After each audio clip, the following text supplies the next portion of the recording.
Assalamualaikum warahmatullahi wabarakatuh. Halo semuanya, salam sehat dan salam semangat untuk kita semua. Kali ini kita akan membahas tentang kalimat efektif. Sebelumnya, kalian pasti sudah pernah mendengar pidato politik, diskusi ilmiah, ceramah, berita di televisi, pidato upacara hari Senin, atau pidato pemilihan ketua OSIS. Nah, menurut kalian, bagaimana kalimat yang digunakan? Yap, kalimat yang digunakan harus sesuai dengan kaidah bahasa Indonesia yang baku dan harus menggunakan kalimat efektif. Nah, apa itu kalimat efektif? Kalimat efektif merupakan kalimat yang disusun dengan baik sesuai dengan kaidah bahasa Indonesia dan memiliki pesan yang lugas, sehingga bisa dipahami oleh pendengar dengan baik. Apa yang dimaksud dengan lugas? Lugas adalah jelas, tidak berbelit-belit, dan sesuai dengan tujuan yang dimaksudkan. Sebenarnya, dalam berkomunikasi sehari-hari, kita sudah menggunakan kalimat.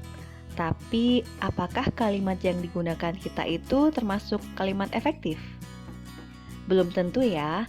Kalimat efektif cenderung digunakan dalam konteks formal, misalnya dalam berpidato, menulis artikel ilmiah, merancang proposal kegiatan, tulisan dalam koran, majalah, buku, dan sebagainya. Karena digunakan dalam konteks formal, tata kalimat yang digunakan harus menggunakan kaidah bahasa Indonesia yang baik. Lalu, bagaimana sih ciri-ciri kalimat efektif itu?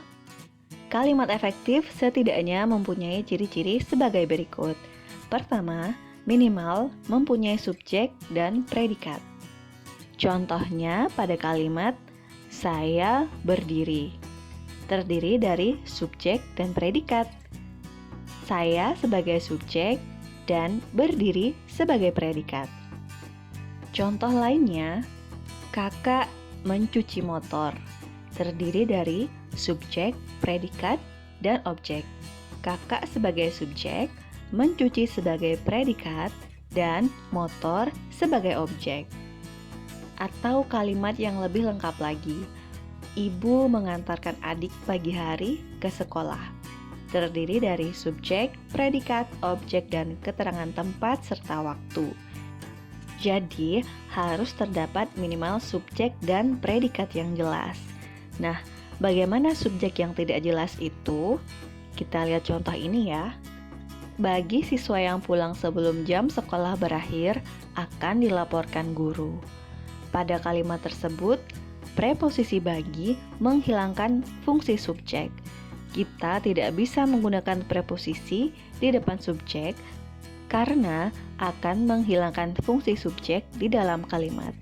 Preposisi bagi di awal kalimat perlu dihapus. Seharusnya kalimat yang benar berbunyi, siswa yang pulang sebelum jam sekolah berakhir akan dilaporkan guru. Contoh kalimat yang juga tidak mempunyai subjek yang jelas seperti yang pulang lebih dulu akan dilaporkan guru. Menurut kalian, subjeknya di mana? Tidak ada subjeknya ya. Seharusnya kalimat yang benar berbunyi, siswa yang pulang lebih dulu akan dilaporkan guru. Baik, apakah sudah paham sampai di sini? Bagus sekali. Kalau sudah paham, kita beralih pada ciri kalimat efektif selanjutnya, yaitu hemat kata. Kalimat efektif harus hemat kata. Artinya, dalam penyusunan kalimat efektif, penggunaan kata, frasa, atau bentuk lain yang tidak diperlukan harus dihindari. Apa saja yang perlu dihindari? Yang pertama, hindari pengulangan subjek. Jika subjek dalam sebuah kalimat hanya satu, penyebutannya tidak perlu diulang. Contoh kalimat yang salah, karena dia sakit, dia tidak masuk sekolah. Seharusnya kita tidak perlu mengulang kata dia, karena dia yang dibicarakan dalam kalimat ini hanya perlu berada di klausa inti. Klausa inti dari kalimat ini adalah dia tidak masuk sekolah. Sehingga kalimat yang benar adalah karena sakit, dia tidak masuk sekolah. Yang kedua, hindari sinonim kata. Jika dalam sebuah kalimat terdapat dua kata yang memiliki arti sama, gunakan salah satu saja. Contoh kalimat yang salah. Dia rajin berlatih agar supaya menang. Kira-kira salahnya di mana ya? Benar sekali. Agar supaya merupakan sinonim. Kita tidak butuh dua-duanya dalam sebuah kalimat. Jadi, cukup dipilih salah satu saja ya. Sehingga contoh yang benar adalah dia rajin berlatih agar menang atau dia rajin berlatih supaya menang. Selanjutnya, yang ketiga, kalian harus memperhatikan bentuk jamak. Jika sebuah kata sudah memiliki makna jamak, tidak perlu ditambahkan kata yang bermakna jamak lagi. Contoh kalimat yang salah. Para siswa-siswa wajib hadir dalam ruang virtual. Para merupakan bentuk partikel yang menandai bentuk jamak. Siswa-siswa merupakan bentuk jamak juga. Kita tidak menggunakan kedua bentuk jamak itu di dalam kalimat. Pilih salah satu saja sebagai penanda bentuk jamak. Sehingga kalimat yang benar berbunyi, para siswa wajib hadir dalam ruang virtual, atau tidak menggunakan para, sehingga menjadi siswa-siswa wajib hadir dalam ruang virtual. Ciri kalimat efektif selanjutnya adalah makna yang tepat. Kalimat efektif hanya memiliki satu makna, tidak ambigu ataupun menyimpang.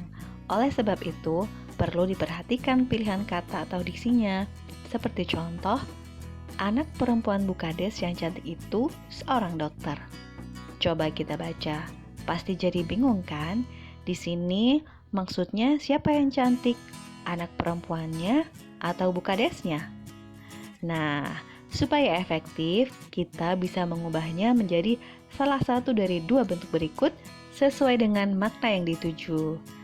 Kalimat pertama berbunyi, anak perempuan Bukades cantik itu seorang dokter. Kalimat ini sudah jelas ya bahwa ternyata Bukadesnya yang cantik. Selanjutnya, kalimat yang kedua berbunyi, anak perempuan cantik Bukades itu seorang dokter. Begitu pula dengan kalimat kedua ini ya, sudah jelas bahwa yang cantik itu adalah anak perempuan Bukades. Gimana? Tidak bingung kan? Ciri kalimat efektif selanjutnya adalah kelogisan bahasa. Artinya, ide pada kalimat efektif harus diterima oleh akal. Contoh, waktu dan tempat kami persilakan. Kalimat tersebut tidak efektif sebab makna yang terkandung tidak logis. Coba deh kita pikirkan, apakah waktu dan tempat itu bisa dipersilakan? Apakah bisa dipersilakan untuk memberi sambutan? Tidak bisa. Seharusnya kalimat tersebut diubah menjadi Bapak atau Ibu Kepala Sekolah kami persilahkan. Seperti itu ya. Apakah kalian bisa memberikan contoh lain? Ciri kalimat efektif selanjutnya adalah menggunakan ejaan yang baku. Penulisan kalimat efektif mengacu pada Pedoman Umum Ejaan Bahasa Indonesia atau PUEBI dan Kamus Besar Bahasa Indonesia atau KBBI. Selain itu juga bisa menggunakan Seranai Padanan Asing Indonesia yang terdapat dalam laman Badan Bahasa. Bagaimana penggunaan ejaan yang baku itu? Kita lihat contoh ini ya. Hal itu akan kuceritakan sekedarnya. Jika mengacu pada KBBI, kalimat tersebut termasuk kalimat tidak efektif karena kata sekedar tidak sesuai dengan ejaan yang benar. Seharusnya ejaan yang benar adalah sekadar, bukan sekedar. Kalian bisa mengeceknya di KBBI. Ciri kalimat efektif selanjutnya adalah keparalelan bentuk. Artinya penyebutan kelas kata yang sama dalam sebuah kalimat. Misalnya, pagi hari biasanya aku menyapu lantai, mencuci baju, memasak, berolahraga, pupuk tanaman, dan mandi. Coba tebak bagian mana yang kurang tepat. Benar sekali. Terletak pada kata pupuk karena tidak paralel dengan kelas kata sederetnya. Menyapu, mencuci, memasak, berolahraga, dan mandi merupakan kata kerja, sehingga pupuk juga harus menjadi kata kerja, memupuk. Sehingga kalimat yang benar berbunyi, pagi hari biasanya aku menyapu lantai, mencuci baju, memasak, berolahraga, memupuk tanaman, dan mandi. Sudah paham ya? Yuk kita sebutkan lagi ciri-ciri kalimat efektif. Yang pertama, minimal mempunyai subjek dan predikat. Yang kedua, hemat kata dengan menghindari pengulangan subjek, menghindari sinonim kata, dan menghindari pengulangan bentuk jamak. Yang ketiga, makna yang tepat. Keempat, kelogisan bahasa. Kelima, menggunakan ejaan yang baku. Dan keenam, keparalelan bentuk. Jika kalian kurang paham, silakan bertanya di kolom komentar ya. Jangan lupa untuk terus berlatih agar kalian lebih paham dalam membuat kalimat efektif. Sampai jumpa. Wassalamualaikum warahmatullahi wabarakatuh.